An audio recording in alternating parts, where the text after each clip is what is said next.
Selamat datang kembali pada channel Mutiara Investasi. Semoga semua sobat investor dalam keadaan baik dan sehat-sehat selalu. Pada video ini, kita akan analisa dan membedah dampak positif dan negatif dari rencana buyback saham Bank BNI. Video ini tidak bermaksud untuk mengajak membeli dan menjual saham. PT Bank Negara Indonesia Tbk dengan kode saham BBNI, berencana menggelar pembelian kembali atau buyback saham senilai maksimal Rp905 miliar, atau paling banyak 10% dari modal disetor.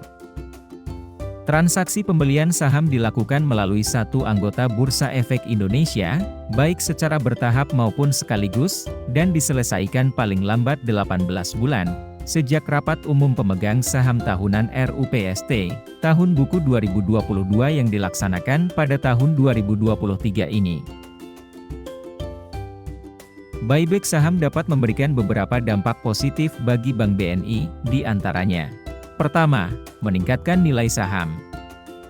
Dengan membeli kembali saham yang beredar di pasar, Bank BNI dapat mengurangi jumlah saham yang beredar dan meningkatkan permintaan terhadap saham yang tersisa. Hal ini dapat meningkatkan harga saham perusahaan dan pada akhirnya meningkatkan nilai perusahaan. Kedua, meningkatkan kepercayaan investor. Buyback saham dapat memberikan sinyal positif kepada investor bahwa Bank BNI memiliki keyakinan yang tinggi pada kinerja keuangannya dan masa depannya. Hal ini dapat meningkatkan kepercayaan investor pada Bank BNI dan pada akhirnya dapat memperkuat posisi perusahaan di pasar saham. Ketiga, pengelolaan likuiditas. Bank BNI memiliki cadangan kas yang besar dan melakukan buyback saham dapat menjadi salah satu cara untuk mengelola likuiditas perusahaan. Dengan memanfaatkan kelebihan kas yang dimiliki, Bank BNI dapat membeli kembali saham dan mengalokasikan kelebihan kas ke dalam saham tersebut. Keempat, mengurangi beban dividen. Dalam beberapa kasus, tindakan buyback saham dapat mengurangi beban dividen bagi Bank BNI. Dengan mengurangi jumlah saham yang beredar, Bank BNI dapat mengurangi jumlah dividen yang harus dibagikan pada setiap lembar saham.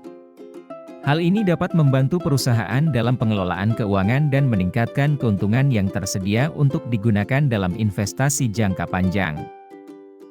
Kelima, meningkatkan kepemilikan saham. Dengan membeli kembali saham yang beredar, Bank BNI dapat meningkatkan kepemilikan sahamnya sendiri. Hal ini dapat memberikan kontrol yang lebih besar atas perusahaan dan memberikan fleksibilitas yang lebih besar dalam pengambilan keputusan strategis. Sebelum lanjut, bagi sobat setia penonton Mutiara Investasi, silahkan tulis di kolom komentar, apabila ada saham yang ingin dianalisa dan dibahas untuk dibuatkan video selanjutnya.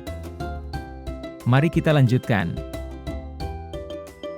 Meskipun buyback saham dapat memberikan dampak positif pada Bank BNI, tindakan ini juga memiliki potensi dampak negatif, di antaranya.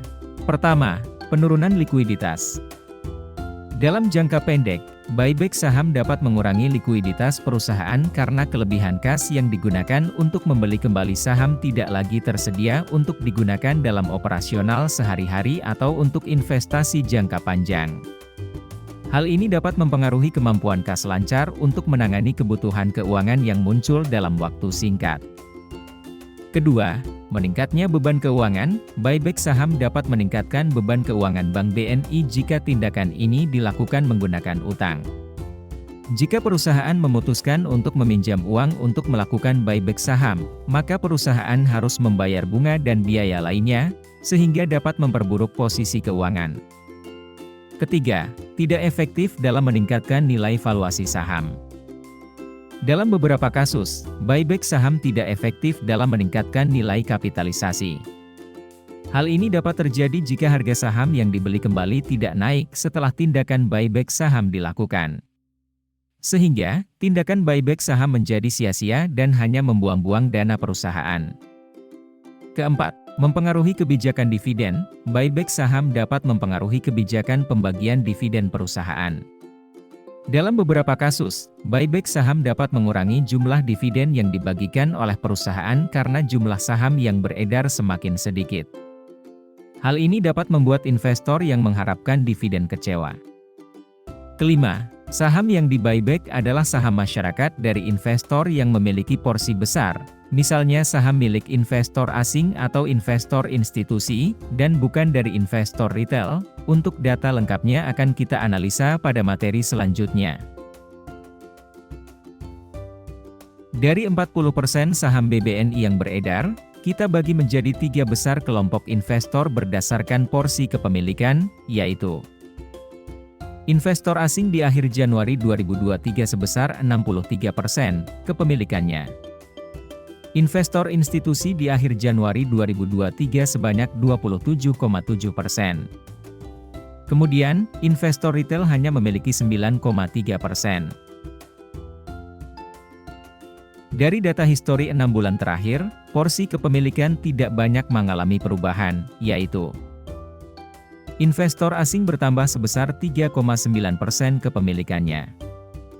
Investor institusi berkurang sebanyak 3,4%. Kemudian, investor retail hanya berkurang sebanyak 0,5%. Jadi, setelah periode buyback selesai dilakukan yang rencananya akan diselesaikan paling lambat 18 bulan sejak rapat umum pemegang saham tahunan, kita akan analisa ulang kembali porsi investor pada saat itu. Demikian analisa pada video ini, semoga informasi dan analisa ini dapat membantu strategi investasimu. Terima kasih sudah menonton, dan sampai jumpa lagi pada video berikutnya.